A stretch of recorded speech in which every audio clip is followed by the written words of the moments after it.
नमस्कार दोस्तों, कैसे हो आप सभी। आई होप कि आप अच्छे होंगे, आपकी पढ़ाई अच्छे से चल रही होगी। आज हम 12th के स्टूडेंट्स के लिए फिजिक्स से रिलेटेड वीडियो लेकर आए हैं। इस वीडियो में हम 9th चैप्टर किरण प्रकाश के प्रकाशिकी यंत्र से संबंधित एक और महत्वपूर्ण टॉपिक लेकर आए हैं। आज का हमारा टॉपिक रहेगा संयुक्त सूक्ष्मदर्शी कंपाउंड माइक्रोस्कोप। लास्ट वीडियो में हमने सरल सूक्ष्मदर्शी के बारे में अध्ययन किया था, जिसमें हमने देखा था कि सूक्ष्मदर्शी क्या होता है, कितने प्रकार के होते हैं, और सरल सूक्ष्मदर्शी के बारे में विस्तृत अध्ययन किया था। सरल सूक्ष्मदर्शी होता क्या है, उसकी आवर्धन क्षमता का व्यंजक निकाला था। आज के इस वीडियो में हम संयुक्त सूक्ष्मदर्शी के बारे में संपूर्ण जानकारी प्राप्त करेंगे, जिसमें हम बात करेंगे कि संयुक्त सूक्ष्मदर्शी होता क्या है, उसकी बनावट की चर्चा करेंगे, और अंत में संयुक्त सूक्ष्मदर्शी की आवर्धन क्षमता का व्यंजक यहां पर हम फाइंड आउट करने वाले हैं, देखने वाले हैं। ये जो आज का हमारा टॉपिक है वो कक्षा 12 बोर्ड एग्जाम में एक बड़े क्वेश्चन के रूप में पूछा जाता है, निबंधात्मक क्वेश्चन के रूप में पूछा जाता है, 3 या 4 अंक के क्वेश्चन के रूप में पूछा जाता है। विद्यार्थियों, यदि आप हमारे YouTube चैनल पर नए हैं तो चैनल को सब्सक्राइब कर लीजिए, साथ में बेल आइकन भी दबा दीजिए ताकि आपको आगे की वीडियोज की नोटिफिकेशन मिलते रहे। अब मैं बिना किसी देरी के आज की इस वीडियो को स्टार्ट करता हूं। संयुक्त सूक्ष्मदर्शी, देखिए हमने सरल सूक्ष्मदर्शी पढ़ा, सरल सूक्ष्मदर्शी पढ़ लिया तो फिर इसकी आवश्यकता क्यों पड़ गई। देखिए सूक्ष्मदर्शी का कार्य है कि बहुत छोटी वस्तुओं को बड़ा करके दिखाना, जिन्हें हम अपनी नंगी आंखों से स्पष्ट नहीं देख पाते, उनको बड़ा करके दिखाया जाता है। सरल सूक्ष्मदर्शी के द्वारा वस्तु को जो प्रतिबिंब बनता है वो 10 गुना से ज्यादा बड़ा नहीं बन पाता, मतलब उसकी आवर्धन क्षमता किसी भी स्थिति में 10 से ज्यादा नहीं होती। अब यदि वस्तु का बहुत बड़ा प्रतिबिंब प्राप्त करना है तो हमें तो उत्तल लेंसों के संयुक्त प्रभाव से एक नया सूक्ष्मदर्शी बनाना पड़ेगा, जिसे हम संयुक्त सूक्ष्मदर्शी कहते हैं। तो इसकी जो आवर्धन क्षमता होती है वो सरल सूक्ष्मदर्शी की तुलना में काफी ज्यादा होती है। सरल सूक्ष्मदर्शी की आवर्धन क्षमता कम होने के कारण से संयुक्त सूक्ष्मदर्शी की आवश्यकता पड़ी। क्लियर? देखो मैं आपको यहां पर क्लियर कर देता हूं कि जो सरल सूक्ष्मदर्शी है उसकी आवर्धन क्षमता काफी कम होती है। सरल सूक्ष्मदर्शी की आवर्धन क्षमता 10 से कम ही होती है। सूक्ष्मदर्शी की आवर्धन क्षमता, आवर्धन क्षमता, आवर्धन क्षमता, ये जो आवर्धन क्षमता है ये 10 से कम ही होगी। क्या होगी? 10 से कम ही होगी। ज्यादा से ज्यादा 10 हो सकती, 10 से कम ही होती है। इस कारण से हमें एक नए सूक्ष्मदर्शी की आवश्यकता है जिसकी आवर्धन क्षमता काफी ज्यादा हो, वो वस्तुओं को कई गुणा करके दिखाता हो। तो संयुक्त सूक्ष्मदर्शी में क्या होता है, दो उत्तल लेंसों का संयुक्त प्रभाव होता है। संयुक्त सूक्ष्मदर्शी कंपाउंड माइक्रोस्कोप है क्या? दो उत्तल लेंसों के संयुक्त प्रभाव से दो उत्तल लेंसों का प्रयोग करेंगे। यहां पर दो उत्तल लेंसों के संयुक्त प्रभाव से हमें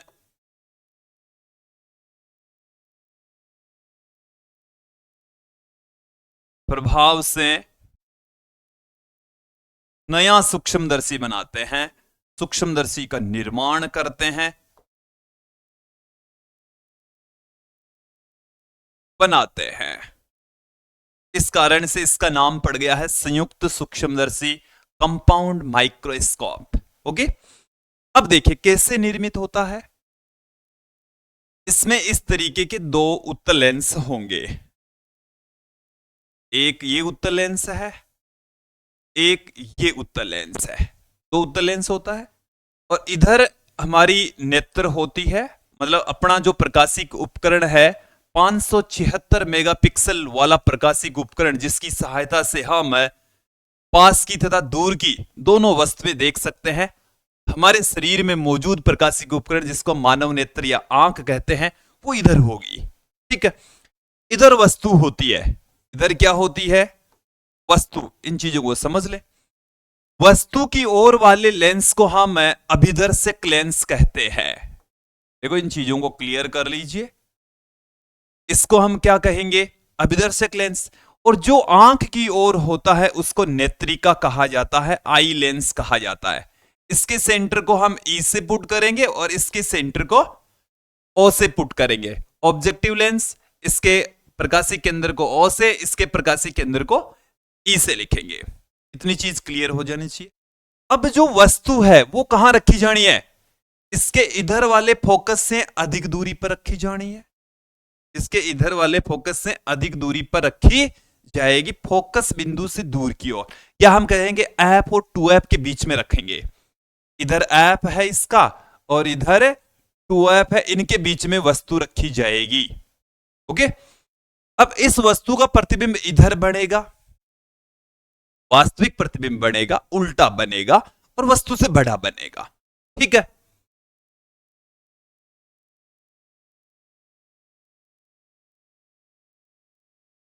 इधर बनेगा। ओके, अब हमारे पास में क्या है?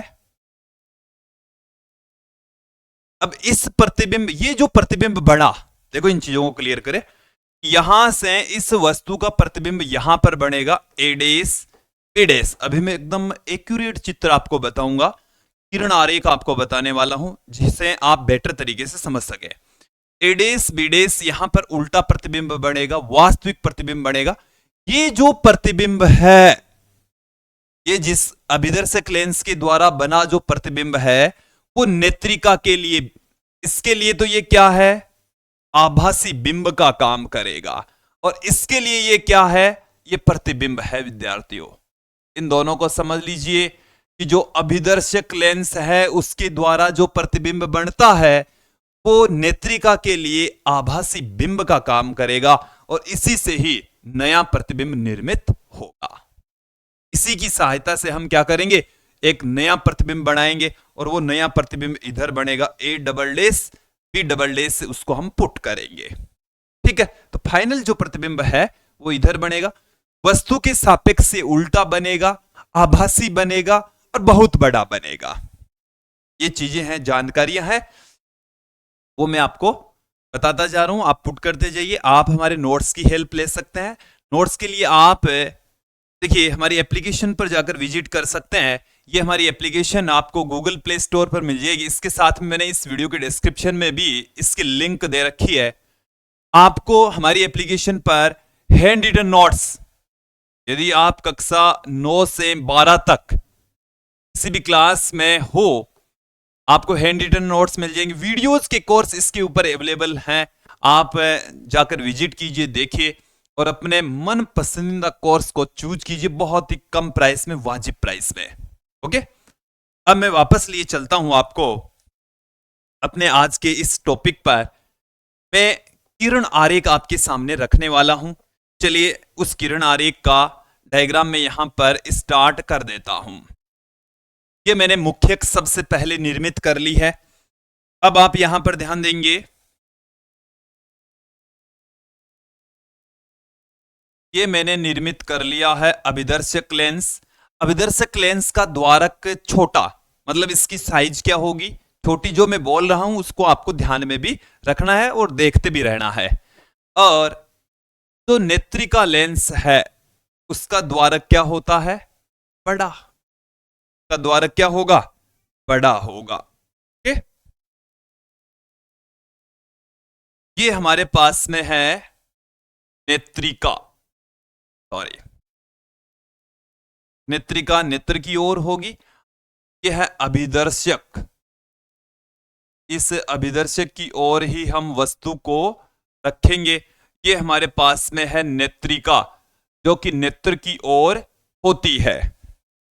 ठीक है, अब यहां पर मैं रखूंगा वस्तु को। यहां पर मैंने क्या रख दिया है? ये हमने रख दी है वस्तु। वस्तु को नाम दे देता हूं मैं ए बी, वस्तु से प्रकाश की किरणें चलेगी। वस्तु से क्या चलने वाली है? प्रकाश की किरणें चलने वाली है। एक प्रकाश किरण को मैंने यहां से होते हुए आपतित करवा दिया है, ऐसे आपतित करवा दिया है। ऑप्टिकल सेंटर से होकर आपतित होने वाली प्रकाश किरण बिना मुड़े हुए सीधी ही निकल जाती है। दूसरी प्रकाश किरण है वो मुख्य अक्ष के समांतर आपतित हुई है, और मुख्य अक्ष के समांतर जाने वाली जो प्रकाश की किरण है वो फोकस बिंदु से होकर गुजरती है। देखो इन चीजों को आप समझ लें। ये हमारे पास में वस्तु से चलने वाली प्रकाश की किरणें हैं, ये मुख्य अक्ष के समांतर, तो इसके फोकस बिंदु से होकर गुजरती है। इसको मैं लिख देता हूं एफ ओ से, और ये इधर इस तरीके से जा रही है, और ये जहां कहीं पर भी मिलती है वहीं पर हमें वस्तु का प्रतिबिंब मिल जाएगा। ये आ गया है ए डेस बी डेस, ए डेस बी डेस। ये वाली प्रकाश की किरणें इस तरीके से जाकर नेत्रिका से टकराती है। डायग्राम को बनाना भी सीख लीजिए, किस तरीके से डायग्राम का निर्माण करते हैं।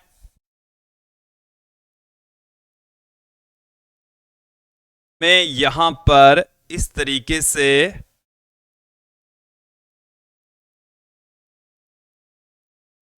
ये मैं वस्तु का निर्माण करूंगा, तो आपको ये समझ आ जाना चाहिए कि किस तरीके से मैं पहले ही, देखो मैंने इस लाइन को खींच ली है, और यहां से इस वाली लाइन को भी मैं यहां पर नहीं खींचने वाला हूं, एक बार डॉटेड लाइन से ही दिखा देते हैं। इसको भी हम डॉटेड लाइन से ही खींच रहा हूं,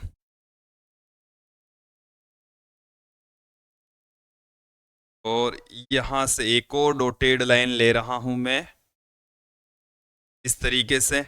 अब मैं कंटिन्यूअस लाइन लूंगा। देखो थोड़ा समझने का प्रयास करेंगे।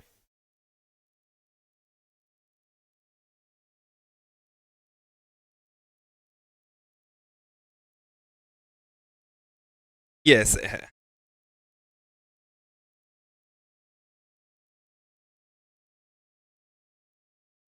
ये है ए डबल डेस, ये है बी डबल डेस।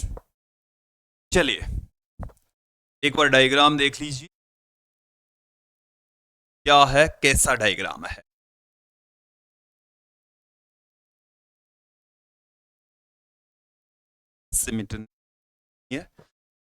देखिए विद्यार्थियों, ये हमारे पास में है अभिदर्शक जिसका ऑप्टिकल सेंटर है ओ, ये हमारे पास में नेत्रिका, इसका ऑप्टिकल सेंटर है ई, और इसके फोकस बिंदु से दूर की ओर हमने वस्तु ए बी रखी है। वहां से चलने वाली प्रकाश की किरण, एक प्रकाश की किरण को तो हमने ऑप्टिकल सेंटर से होकर आपतित करवाया, दूसरी को मुख्य अक्ष के समांतर आपतित करवाया, जो कि फोकस बिंदु से होकर इस बिंदु पर मिलती, जहां कहीं पर भी मिलेगी ए डेस बी डेस प्रतिबिंब प्राप्त हो जाएगा। अब यहां से अपवर्तित होने के पश्चात प्रकाश की किरणें मुड़कर यहां आ जाएगी, और यदि हम इनको पीछे बढ़ाएंगे तो ये जिस बिंदु पर मिलती हुई प्रतीत होती वहां पर प्रतिबिंब बन जाएगा ए डबल डेस। मैंने अभी आपको ये कहा कि इस अभिदर्शक के द्वारा वस्तु का जो प्रतिबिंब बना है वो नेत्रिका के लिए आभासी बिंब का काम करता है। ए डेस बी डेस ये इसके लिए बिंब है, और नेत्रिका से बना प्रतिबिंब है A double dash B double dash, जो कि इधर बनेगा। हो सकता है इससे और दूर बने, लेकिन हमारे पास में जगह इतनी थी, मैंने यहां पर ही इसको निर्मित कर लिया, और ये आपको समझ आ जाना चाहिए।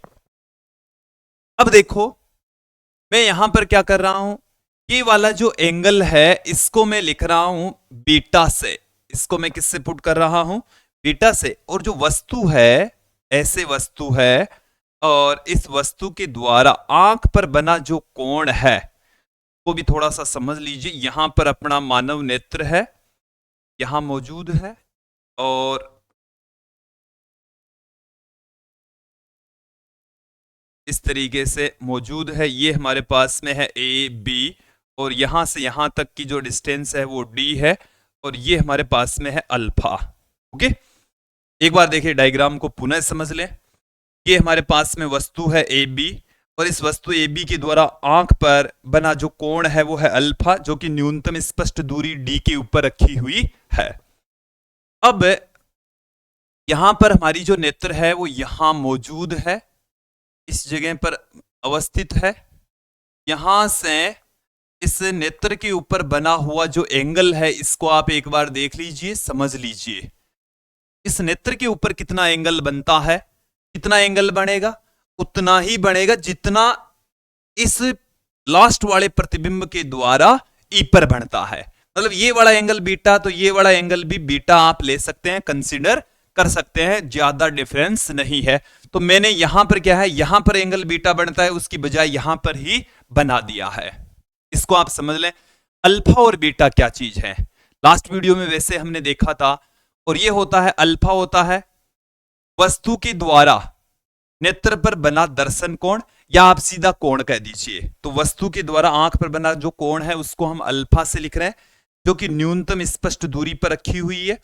ये एक तो डायग्राम हो गया, यहां से हम अल्फा निकालेंगे। और बीटा होता है प्रतिबिंब के द्वारा आंख पर बना कोण। तो अंतिम जो प्रतिबिंब बनता है वो है A double dash B double dash, और उसके द्वारा आंख पर बना जो एंगल है वो आंख पर चाहे यहां बढ़ा दो चाहे यहां बढ़ा दो, वो एंगल है बीटा। वो एंगल कितना है, बीटा। अब देखिए इसमें मैं कुछ चीजें आपके सामने और रख रहा हूं। यहां से यहां तक की जो डिस्टेंस है वो इसके लिए बिंब दूरी है, जिसको हम यूओ से लिख रहे हैं। और यहां से लेकर यहां तक इसके लिए ऑब्जेक्टिव लेंस के लिए प्रतिबिंब दूरी है, उसको वीओ से पुट कर रहे हैं। और यहां से लेकर यहां तक ये यू ई है, यू ई है। और यहां से ये वी है, वी है, ओके। और यहां से यहां तक की जो डिस्टेंस है उसको हम एफ ओ से पुट कर देंगे। इस लेंस के लिए फोकस दूरी होगी। और यदि बहुत बड़ा अनंत पर प्रतिबिंब बनता है तो ये वाली जो यू ई है वो यहां पर एफ ई के बराबर हो जाएगी, इसके इक्वल हो जाएगी, एफ ई के इक्वल हो जाएगी। आगे वो कंडीशंस के अंदर हम पढ़ेंगे। चलिए, यहां तक आपको डायग्राम समझ में आ जाना चाहिए। अब मैं संयुक्त सूक्ष्मदर्शी की आवर्धन क्षमता का फॉर्मूला आपको बताने जा रहा हूं। संयुक्त सूक्ष्मदर्शी की आवर्धन क्षमता, संयुक्त सूक्ष्मदर्शी की आवर्धन क्षमता,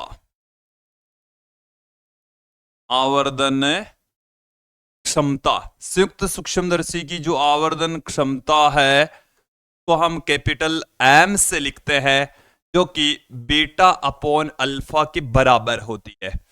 बीटा है प्रतिबिंब के द्वारा आंख पर बना दर्शन कोण, और अल्फा है बिंब के द्वारा आंख पर बना दर्शन कोण। तो ये हमारे पास में है बिंब या वस्तु, इसके द्वारा आंख पर जो एंगल बना है वो अल्फा है। ये जो कैपिटल डी है इसको हम कहते हैं न्यूनतम स्पष्ट दूरी। वह आंख से वह न्यूनतम दूरी जहां पर रखी वस्तु स्पष्ट दिखाई दे, न्यूनतम स्पष्ट दूरी कहलाती है, कैपिटल डी से लिखी जाती है। ओके, ये डायग्राम तो कंप्लीट हो गया। बीटा होती है प्रतिबिंब के द्वारा आंख पर बना दर्शन कोण। तो प्रतिबिंब, फाइनल जो प्रतिबिंब बना है वो A double dash B double dash बना है, उल्टा बना है। इस वस्तु के रेस्पेक्ट कैसा बना है, उल्टा, बहुत बड़ा बना है और आभासी बना है, क्योंकि यहां से जो प्रकाश की किरणें हैं वो यहां से टकराकर ऐसे हमारी आंख में पहुंचती है, या आगे चलकर कहीं मिलती नहीं है, तो इनको हम पीछे बढ़ाएंगे। तो ये जिस बिंदु पर मिलते हैं वहां पर हमें इसका प्रतिबिंब दिखाई पड़ेगा। तो इसका जो प्रतिबिंब है वो हमें उल्टा दिखाई पड़ रहा है। फाइनली जो इस वस्तु के रेस्पेक्ट जो प्रतिबिंब बनेगा वो उल्टा बनेगा, बहुत बड़ा बनेगा, आभासी बनेगा। ओके, वो आपको दिख रहा है, आभासी प्रतिबिंब है, उल्टा है, काफी बड़ा है। तो यहां से आप बीटा अपॉन अल्फा की वैल्यू याद करेंगे, जिसे हम लगभग क्या लिख सकते हैं, 10 बीटा अपॉन 10 अल्फा लिख सकते हैं। 10 बीटा अपॉन 10 अल्फा। तो 10 बीटा क्या होगा, इस डायग्राम में देखेंगे आप, मैं यहीं से इसी ट्राइंगल के अंदर से 10 बीटा निकालूंगा। 10 बीटा बराबर होता है, देखिए 10 बराबर होता है लंब बट्टे में आधार। लंब होता है थीटा के सामने वाली भुजा, तो लंब हो गया ए डेस बी डेस, ए डेस बी डेस बट्टे में आधार, आधार हो गया बी डेस ई, बी डेस ई। ये आ गया 10 beta. Upon tan alpha, tan alpha लंब, लंब हो गया ए बी, आधार हो गया डी, ए बी बट्टे में डी। यहां से डी ऊपर चला जाएगा, ये आ गया अपने पास में A dash B dash upon A B, D बट्टे में बी डेस ई आ गया है। ओके, अब मैं यहां से इस ट्राइंगल से, आप ध्यान देंगे, मैं यहां पर एक ट्राइंगल ले रहा हूं ए बी ओ, त्रिभुज देख लीजिए ए बी ओ, तथा दूसरा वाला ट्राइंगल ले रहा हूं मैं ए डेस बी डेस ओ, ये वाला त्रिभुज ए डेस बी डेस ओ समरूप त्रिभुज है। कैसे त्रिभुज है? समरूप त्रिभुज है। कैसे पता चला? क्योंकि एक तो इनका ये वाला जो एंगल है, आमने सामने के कोण है, वो बराबर है।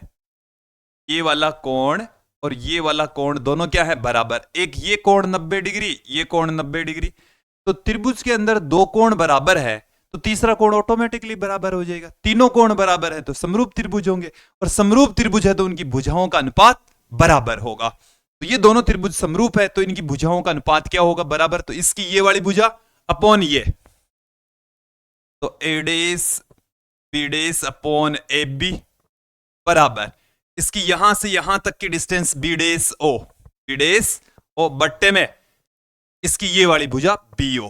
तो यहां हम A dash B dash upon A B की जगह बी डेस ओ अपॉन में बी ओ रख देंगे, वहां रख दीजिए। तो हमारे पास में आवर्धन क्षमता कैपिटल एम बराबर देखिए क्या मिल रहा है, बी डेस ओ अपॉन में बी ओ इंटू में डी अपॉन में बी डेस ई आ गया है। ओके, ये अपने पास में आवर्धन क्षमता आ गई। अब मैं यहां पर चिन्ह परिपाटी लगाने जा रहा हूं। चिन्ह परिपाटी लगाएंगे तो आप ध्यान देंगे क्या क्या हमें प्राप्त हो जाएगा। सबसे पहले B dash O, B dash ओ ये है वी ओ, ये क्या है? वी ओ, ये तो इधर ही है, ये तो प्लस में होगा। बी डेस ओ तो क्या आ गया? बी डेस ओ बराबर आ गया प्लस में वी ओ, प्लस में वी ओ। फिर बी ओ, बी से लेकर ओ, ये इस लेंस के उस तरफ है तो इस वाली डिस्टेंस को हम यू ओ से लिखेंगे, बट इसको नेगेटिव में लेंगे क्योंकि इस लेंस से हम उधर जा रहे हैं। उधर जाएंगे तो चिन्ह परिपाटी के अकॉर्डिंग इसमें नेगेटिव साइन लेंगे। तो बीओ को हम क्या लिख देंगे? माइनस में यूओ लिख देंगे। क्यों लिखा वो आपको क्लियर हो जाना चाहिए। अब डी, वैसे तो इस डी वाली डिस्टेंस को ऐसे ही लिखना चाहिए था बी, और जैसे आंख है तो इसको आप कोई सी भी ABCD कुछ भी दे दीजिए। इसमें भी ये वस्तु इधर ही रखी हुई है, वस्तु इधर रखी हुई है तो इसको भी हम किस में लेंगे? माइनस में लेंगे। तो क्योंकि इसमें चिन्ह परिपाटी हमने उस वक्त नहीं लगाई थी तो डी की जगह हम क्या लिखेंगे? Minus D. क्यों लिख रहे हैं वो भी देख लीजिए, क्योंकि ये वस्तु है वो इधर है। ओके, पी डेस ई, पी डेस ई, पी डेस ई यहां से लेकर यहां तक की डिस्टेंस है जो कि यू ई है, ये भी माइनस में हो, ये भी किस में होगी? माइनस में, क्योंकि इसके लिए बिंब दूरी इधर है और इधर है तो इसको हम माइनस में लेंगे। अपने पास में क्या आ चुका है फॉर्मूला? कैपिटल एम बराबर पी डेस ओ पी ओ अपॉन में पी ओ माइनस में यू ओ इंटू में माइनस में डी अपॉन में बी डेस ई। माइनस माइनस कट जाएगा। ये हमारे पास में आवर्धन क्षमता का सूत्र आ चुका है, फॉर्मूला आ चुका है। ये संयुक्त सूक्ष्मदर्शी की आवर्धन क्षमता का व्यापक सूत्र आ गया है। वैसे देखा जाए तो ये अभिदर्शक लेंस की आवर्धन क्षमता, ये है नेत्रिका की आवर्धन क्षमता, नेत्रिका की आवर्धन क्षमता ये वाली है। ओके, तो ये इसको M O into M E से भी इसको पुट किया जा सकता है, लिखा जा सकता है। अब इसमें हम कंडीशंस अप्लाई करेंगे। चलिए देखेंगे संयुक्त सूक्ष्मदर्शी की आवर्धन क्षमता क्या आ चुकी है हमारे पास में। संयुक्त सूक्ष्मदर्शी की आवर्धन क्षमता, आवर्धन क्षमता देखिए हमने फॉर्मूला ये निकाला है, कैपिटल एम बराबर माइनस में वी ओ अपॉन में यू ओ इंटू में डी अपॉन में यू ई। ये फॉर्मूला हमने निकाला है, ज्ञात किया है, ये आपको समझ आ जाना चाहिए। अब यहां पर हम कुछ कंडीशंस अप्लाई करेंगे और पहली कंडीशन यही है कि जब अंतिम प्रतिबिंब न्यूनतम स्पष्ट दूरी पर बने। अंतिम प्रतिबिंब कहां बन रहा है? पहली कंडीशन, जब अंतिम प्रतिबिंब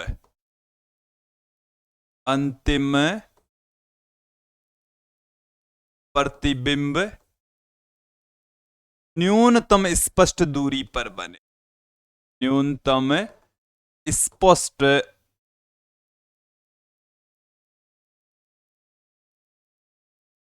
दूरी पर बने। न्यूनतम स्पष्ट दूरी पर यदि अंतिम प्रतिबिंब बनता है, इसका मतलब क्या है? इस लाइन का सेंस क्या है? न्यूनतम स्पष्ट दूरी पर प्रतिबिंब बनता है, इसका मतलब हो गया है हमारे पास में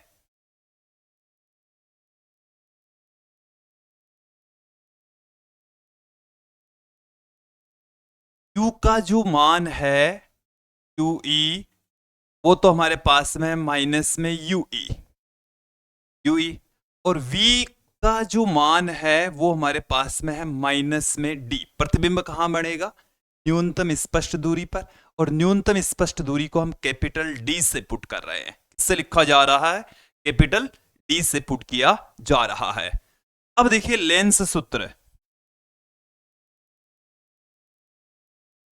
सूत्र, और वो लेंस सूत्र हम लिख रहे हैं नेत्रिका के लिए। किसके लिए लिख रहे हैं? नेत्रिका, जो हमारा संयुक्त सूक्ष्मदर्शी, उसमें दो लेंस है, एक नेत्रिका एक अभिदर्शक। तो 1/F E बराबर 1/VE माइनस 1/QE।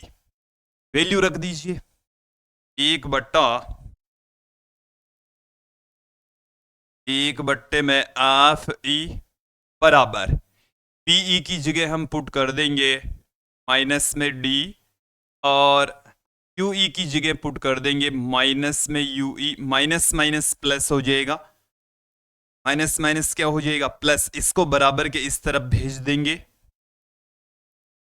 इसको बराबर के इस तरफ भेज देंगे, तो अपने पास में क्या आ गया है? 1/FE प्लस 1/D बराबर 1 में UE। इसको पूरी इक्वेशन को ही D से गुणा कर देंगे, D से पूरी इक्वेशन को गुणा कर दें तो D में UE बराबर D से D कैंसिल हो जाएगा, D में हाफ E क्या आ जाएगा। इसकी वैल्यू उठाकर हम यहां पुट कर देंगे, तो इस स्थिति में जो आवर्धन क्षमता है कैपिटल M बराबर माइनस V0 में U0 इंटू D में FE की जगह अपने पास में क्या आ गया? 1 प्लस D में FE आ चुका है। ये वाला फॉर्मूला आपको ध्यान में रखना है। जब अंतिम प्रतिबिंब न्यूनतम स्पष्ट दूरी पर बनता है, तब आवर्धन क्षमता M बराबर माइनस V0/U0 या VO/UO इंटू 1 प्लस D/FE के बराबर होगा। हम इस वीडियो के अंतिम दौर में पहुंच चुके हैं। अंतिम जो हमारी स्थिति है वो देखिए क्या है? जब अंतिम प्रतिबिंब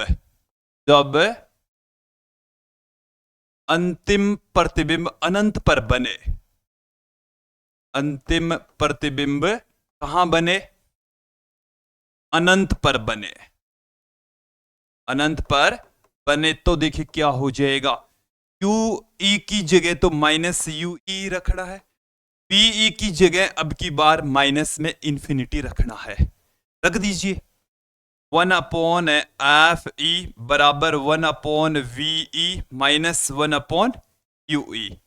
तो देखिए 1/FE बराबर PE की जगह हम रख देंगे अनंत, और यूई की जगह हम रख देंगे minus u e, minus minus plus हो जाएगा, 1/f(e) बराबर, ये तो 1 अनंत हो जाएगा 0 प्लस 1 माइनस माइनस प्लस हो जाएगा, तो 1/f(e) की जगह हम 1/ui रख देंगे, इसमें 1/f(e) की जगह 1/ui पुट कर देंगे। तो अंतिम प्रतिबिंब जब अनंत पर बनता है तो उसकी आवर्धन क्षमता हमारे पास में इसमें रखेंगे विद्यार्थियों, इसमें रखना है, इस वाले ये व्यापक सूत्र है ना, इसके अंदर पुट करना है। आप इसको ध्यान में रखें, बराबर minus v naught upon u naught into d upon 1/ui की जगह 1/f(e) पुट कर देंगे, तो ये आ गया हमारे पास में।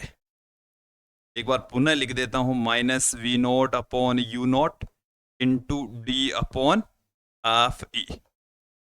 ओके, ये आपको समझ आ जाना चाहिए, क्लियर हो जाना चाहिए। तो विद्यार्थियों, ये था आज का हमारा वीडियो जिसमें हमने सूक्ष्मदर्शी का दूसरा प्रकार संयुक्त सूक्ष्मदर्शी के बारे में विस्तृत अध्ययन किया। जो अपने सिलेबस में है, कक्षा 12 के कोर्स में है, उतना हमने अच्छे से अध्ययन कर लिया, जिसमें हमने देख लिया कि संयुक्त सूक्ष्मदर्शी होता क्या है, इसकी आवश्यकता क्यों पड़ी और इसकी आवर्धन क्षमता का विस्तृत अध्ययन कर लिया है।